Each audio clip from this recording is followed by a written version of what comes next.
Mithli syai' ya. Jadi nggak ada yang serupa dengan Allah, segala sifat kasih dan sebagainya. Kita tarik ke dunia kita aja, di kemanusiaan. Kita katakan kepada orang tua kita misalnya, ya, dengan kalimat-kalimat yang indah yang menyentuh, bukankah cepat akan diberikan? Ya kan? Nah, ketika Anda datang kepada orang tua misalnya ada kebutuhan, itu kan, Anda katakan, dan Anda tahu orang tua Anda mampu, punya hal yang lebih baik, Anda ingin diberikan motor misalnya, yang Anda katakan kepada ayah Anda, Pak, Anda ini sudah usia sekarang 19 tahun, Papa tahu. Iya Pak, tapi selama ini belum mampu memberikan pelayanan terbaik kepada Papa. Anda mohon maaf, bahwa selama ini belum jadi anak yang cukup baik, cukup berbakti. Anda punya cita-cita Pak, kalau Papa ke masjid itu bisa dianterin, itu kan? Kalau Papa ke majelis taklim tuh bisa ada pahala juga buat Anda bisa nganterin seperti Papa dulu nganterin Anda. Wah, bagus tuh gimana? Kalau bisa Pak, Anda tuh pengen punya motor yang bisa nganterin Papa ke masjid. Ya, yang bisa nganterin Papa ke majelis taklim. Kalau macet-macet bisa diboncengin. Padahal ya pengen motor juga. Tapi cara mintanya kan menyentuh gitu. Enak. Itu kan cepet kan? Cepet. Jadi saya perhatikan para nabi itu kalau memohon kepada Allah selalu menggambarkan kepada kita kalimat-kalimat menyentuh. Ya, saya contohkan gini, dalam konteks berketurunan misalnya, itu Nabi Zakaria itu demikian adanya di Quran surah ke-21, surah yang sama. Saya lompat dulu ke sini ya supaya kita mengerti, itu saya gabungkan semuanya. Itu standar ini ada semua, standar ini ya. Jadi dari mulai untuk kepentingan ibadah, menyebut nama Allah, kalimat menyentuh, di sini kan ada nih Quran surah 21 Al-Anbiya ayat 89 sampai 90. Rabbi la tadharni farda wa anta khairul warithin. Ya kan? Rabbnya muncul. Ya. Kemudian la tadharni farda, itu menyentuh sekali, ya Allah. Jangan biarkan aku hidup sendiri sampai masa tua aku ini. Sedangkan Kau yang terbaik dalam menganugerahi keturunan. Menyentuh. Sentuhan ini nggak sampai di situ. Kalau kita teruskan di surah Maryam ayat 1 sampai dengan 4, ya kan? Contohnya, atau bahkan kita ingin sempurnakan sampai langsung jawabannya datang cepat. Kaf ha ya ain sad dzikra rahmati rabbika, ya. Ya. Yang paling menarik itu disebutkan tuh rahmatnya. Tuh, rahmat turun. Ya. Ya, dzikra rahmati rabbika abdahu Zakaria. Ini akan menyebutkan sebuah kisah yang mengangkat, makanya pakai rafa nih, yang mengangkat status seorang hamba Allah, nabi, menjadi lebih mulia di hadapan Allah, sehingga mendapat rahmat Allah. Siapa hamba yang mulia itu? Kan Allah kalau sudah memberikan penghargaan tinggi pada nabi atau rasul, itu bukan kerasulan yang disebutkan, bukan kenabiannya, kehambaannya. Ini ternyata derajat seseorang itu ditunjukkan pada penghambaan tertingginya kepada Allah. Ya, itu dia. Nabi Muhammad kan SAW saat diundang dalam peristiwa Isra Mi'raj, yang disebutkan bukan Nabi Rasulnya, bukan ya ayuhan Nabi, bukan ya ayuhan Rasul, tapi hambanya. Quran surah 17 ayat 1. Subhanalladzi asra bi'abdihi. Hamba. Lailan minal masjidil haram ilal masjidil aqsa alladzi barakna haulahu linuriyahu min ayatina innahu was-sami'ul basir. Kan? Nah, yang paling menarik itu idna da rabbahu nidaan khafiyya ayat 3 ini. Ya, ketika Zakaria alaihissalam itu berdoa kepada Rabb, disebutkan Rabbnya. Ya, nidaan khafiyah dengan kalimat-kalimat lembut yang menyentuh. Ya, khafiyah itu bukan hanya disebutkan halus, lembut, tapi menyentuh. Sesuatu yang menyentuh, lembut, halus. Ya, Rabbi inni wahana al-'azmu minni washta'ala ra'su syaiba wa lam akum bidu'aika rabbi syaqiyya. Allahu akbar. Ya Allah, aku tuh tak putus memohon kepadamu. Dari mulai aku berumah tangga hingga rambutku sekarang telah memutih dan fisikku begitu letih. Sedangkan aku tak putus bermohon kepadamu sampai dengan detik ini. Ya, dan engkau paling sayang pada aku, itu padukan ya teman. Anda kebayang nggak kalau saya ilustrasikan sederhana begini ya? Kalau ada yang minta depan rumah Anda, 5 menit minta, pada subuh tadi minta, Pak, Bu, kan?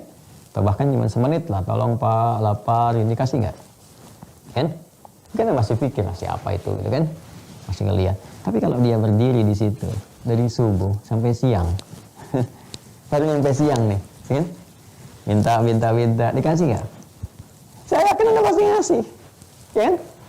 Dia berdiri bertahan tuh minta dan menunjukkan dia betul-betul lapar gitu kan, dan menyentuh diri Anda, kan?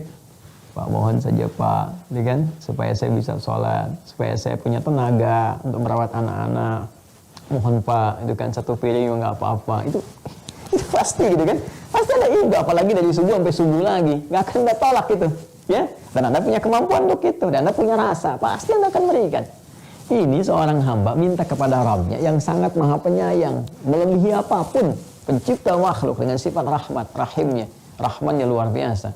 Dan ada hamba yang mengatakan begini, ya Allah, aku nggak pernah putus berdoa, dari mulai rambut hitam sampai putih, fisik kuat sampai letih, dari awal rumah tangga sampai tua, begini pun saya masih minta, dan aku yakin kau pasti mengabulkan, aku nggak pernah putus asa minta kepadamu.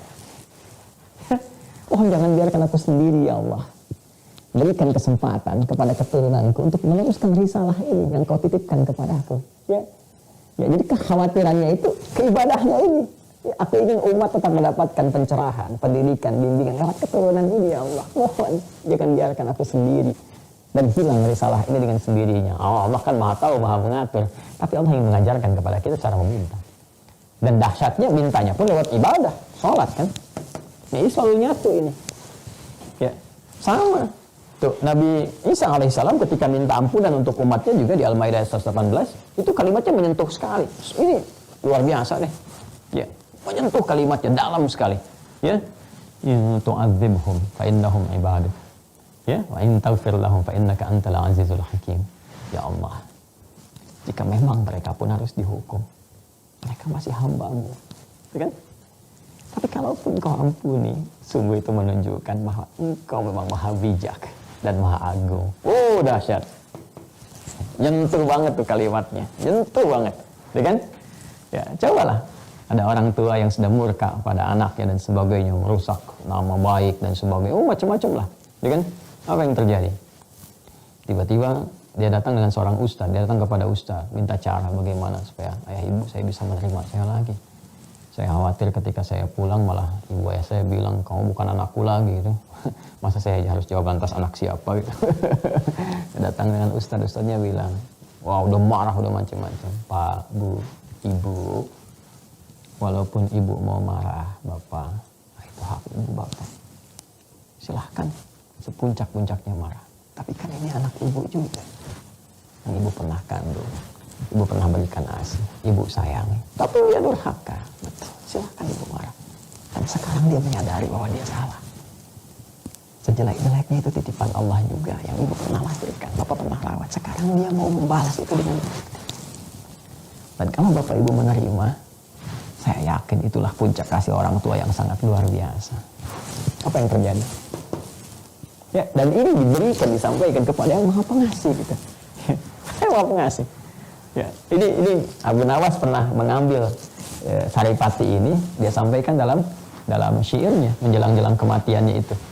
Ya, Abu Nuwas itu kan dia sampaikan ada yang mengatakan yang lain, syair yang lain dan sebagainya, tapi intinya ada orang yang pernah larut dalam maksiat dan sebagainya, kemudian di akhir hidupnya dia mengatakan ilahi lastul firdausi ahli wala aqwa 'alan naril jahim fahabbi taubatan waghfir dhunubi fa innaka ghafirudz dzambil 'azim. Masya Allah. Ya Allah, memang dari semua maksiat yang aku pernah kerjakan, aku menyadari mungkin aku tak pantas menjadi penghuni surga Firdaus, ya Allah. Tapi aku pun tak kuat kalau harus masuk ke neraka. Gitu kan? Maka aku mohon ya Allah, aku bertaubat di penghujung hidupku ini ya Allah, sebelum nyawa sampai ke kerongkonganku. Dan mohon terima taubatku, karena aku pun yakin Engkau akan melimpahkan ampunan tanpa batas kepada setiap hamba yang kembali kepada. Amin. Terus ini di ilmu balaghah dikreasikan, diambil lagi menjadi proposal pernikahan. Kreatif banget tuh. Diambil. Ya. Ilahi lastulil firdausi ahla wala aqwalan naril jahimi. Wahai bapak mertua datang. Memang saya merasa diri tidak layak menjadi bagian keluarga bapak yang sejahtera seperti penghuni surga Firdaus ini. Wala aqwalan naril jahimi. Tapi rasanya aku pun tak sanggup berpisah dengan putih bapak serasa seperti di neraka jahanam. Habit taubat waghfir dzunubi fa innaka ghafirudz dzambil 'azim. Maka Pak, dengan segala kekurangan, memang tidak ada yang sempurna kalau ingin dicari kesempurnaan. Maka mohon dengan segala yang ada, mohon diterima pengajuan kami karena sangat yakin Bapak itu orang bijak yang pernah saya kenal dalam kehidupan. Wow. Oke, catat. Baik, kalau gitu diterima lamaran dengan catatan. Ada. Ya, ini kalimat menyentuh, ini contoh aja ya, contoh berkehidupan ya. Kalau kita belajar bahasa tuh sering dipakai ya yang hal demikian tuh sebagai contoh-contoh, tapi keagungan Al-Quran itu sangat luar biasa. Apa yang terjadi ketika mengatakan wa anta arhamur rahim, sedangkan kau yang paling sayang kepada aku? Apa jawabannya? Fastajabna lahu. Segera kami jawab. Istijabah mustajab. Fastajabna. Dan Allah menggunakan keagungannya di situ, pakai nah li ta'zimin nafsi ya, li dalalati ala ta'zimi sya'ni, untuk menunjukkan satu keagungan zat dan menerangkan kepada kita tentang hal yang agung yang Allah sampaikan. Bahkan yang mustahil pun ya jadi terjadi, nggak ada batas bagi Allah. Kan ini Nabi Ayub divonisnya secara medis sudah give up lah, mau medis sudah nggak bisa, ini penyakitnya susah dan sebagainya. Ini Nabi Zakaria udah mengatakan nggak mungkin nih, nggak bisa punya keturunan ya, medis klinis mengatakan nggak bisa, apalagi istri mohon maaf divonis menopause dan mandul, nggak bisa. Apa yang terjadi? Semuanya fastajabna, fastajabna, fastajabna. Ini fastajabna lahu. Kami jawab, mustajab tuh. Oke, kita ambil contoh doa mustajab. Ya, maka syafna ma bihi min dhurr. Kami hilangkan luka yang mengganggu kepada fisiknya. Ya kan? Wa atainahu ahlahu wa mithlahum ma'ahum rahmatan min indina rahmat. Ya kan? Lalu hikmahnya setelah itu dengan kesabaran itu, karena arahnya ke ibadah tadi, kalimatnya menyentuh, tujuannya mulia, kami cepat segera jawab. Jadi pakai fa untuk menunjukkan cepat. Jadi begitu doa disampaikan seketika dijawab, gak ada jeda. Harfa'atin rabitin baina syai'aini bila hudud. Ya, huruf penyambung dua peristiwa tanpa jeda. Peristiwa pertama berdoa, peristiwa kedua pengabulan. Antara doa dengan pengabulan cepat terjadi, gak ada jeda. Ya, kami lepaskan, kami buka semua yang menyakiti tubuhnya itu, terasa sakit pada dirinya, kan? Kenapa yang terjadi? Ya, kami anugerahkan kembali, kumpulkan kembali. Jadi pertama keluarganya, kumpulkan lagi. Jadi begitu Ayub sembuh alaihissalam, sembuh sehat lagi, mandi, bahkan kan nikmat diberikan anugerah-anugerah pendahuluan oleh Allah, ya. Nikmat, enak, kemudian berhubungan dengan istrinya kembali. Jadi setiap itu istrinya mengandung, lahir kembar, 12 kali mengandung. Jadi yang tanya anak 12, 24. Balik lagi. Karena wa mithlahum ma'ahum. Jadi kembar gitu kan. Dan karena Ayub ini baik, pemberi baik, orang yang mulia dan sebagainya. Orang-orang tuh datang lagi nyelamatin. Dan kebiasaan di tempat itu kalau nyelamatin, ngasih ini, ngasih itu, ngasih. Sehingga hartanya 2 kali lipat lagi dari semula. Jadi bayangkan, rahmat Allah tuh kalau disyukuri, la in syakartum la azidannakum. Jadi anaknya nambah kembali, lebih ramai lagi, gitu kan? Lebih sejahtera lagi, kehidupannya lagi lebih bertambah berlimpah, misinya terjalankan dengan baik. Dan belum selesai ayatnya, wa dzikra, zikir lil abidin, ibadah. Baik lagi ke awal. Dan ini kata Allah, aku tetapkan menjadi sebuah inspirasi. Ya, contoh bagi siapa? Hamba-hamba Allah yang mengalami peristiwa yang serupa, pernah sakit, divonis sakitnya sulit dan rumit, walaupun mungkin tidak segawat yang dialami Nabi Ayub alaihissalam, tidak sedahsyat dulu. Ya, jadi kalau ada penyakit apapun teman-teman sekalian, ini bisa digunakan sebagai zikir, tiru, tapi dengan cara yang Nabi Ayub pernah contohkan pada Muhammad SAW, sempurna menjelaskan itu dan menunjukkan kepada kita. Pertama, syukuri dulu semua nikmat, ambil hikmah. Setelah kita tenang, hati tenang, ibadah. Tingkatkan ibadah, ya kan? Tawakal kepada Allah. Lakukan seperti yang beliau pernah kerjakan. Tingkatkan sholat, arahkan kepentingan ibadah, minta sampai ada ketenangan, kenyamanan itu.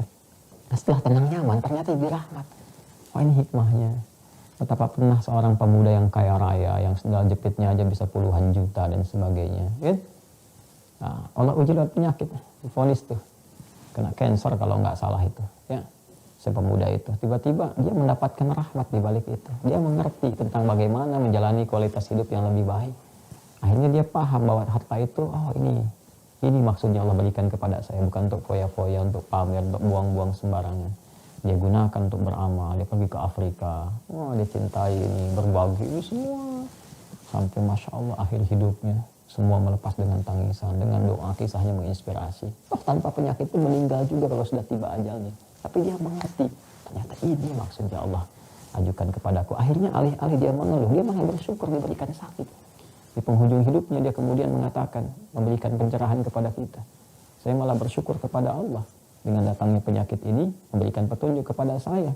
ternyata ini yang paling berharga yang Allah berikan kepada saya. Dia syukuri penyakit itu dibandingkan dengan hartanya, karena dengan penyakit itu jadi wasilah menunjukkan kualitas husnul khatimah.